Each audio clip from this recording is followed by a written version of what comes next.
জাতীয় ক্রিকেট লিগের খবর জানাবো। দ্বিতীয় রাউন্ডের প্রথম দিন ৩ সেঞ্চুরি হয়েছে, সবকটি কক্সবাজারে। মাহফিজুল ইসলাম রবিন প্রথম শতকের দেখা পেয়েছেন। নাইম শেখ ঘরোয়া ক্রিকেটে রানে ফিরেছেন, তুলে নিয়েছেন আরও এক শতক।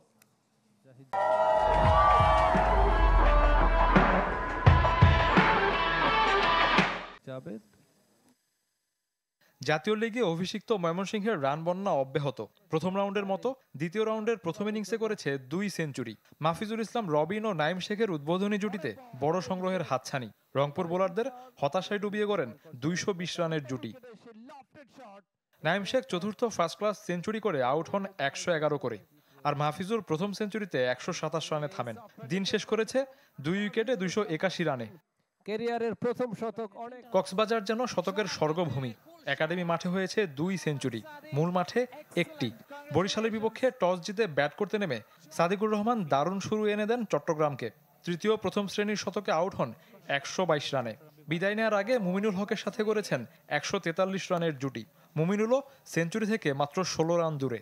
চট্টগ্রাম দিন শেষ করেছে ৪ উইকেটে ২৬০ রানে। বাকি ২ ম্যাচ অবশ্য বোলারদের দাপট। মিরপুরে ১৩ উইকেটের পতন, রাজশাহীর বিপক্ষে খুলনা ১২১ রানে অল আউট। ৯ নম্বরে নেমে মৃত্যুঞ্জয়ের ২৩ রান ইনিংস সর্বোচ্চ। 3টি করে শিকার নেহাদুজ্জামান ও মেহরব হাসানের। রাজশাহীও ৫৮ রান তুলতে হারায় ৩ উইকেট। দিন শেষ করেছে ৩ উইকেটে ৮৭ রানে। ক্রিকেট সিলেট একাডেমি মাঠে সকালে বৃষ্টির কারণে দেরিতে শুরু, আর বিকালে আলোক স্বল্পতায় আগে শেষ হয়েছে ঢাকা সিলেট ম্যাচ। ৫ উইকেটে ১২০ রান তুলেছে ঢাকা বিভাগ। স্টাম্পের বাইরে। শফিউদ্দিন শাওন, চ্যানেল 24।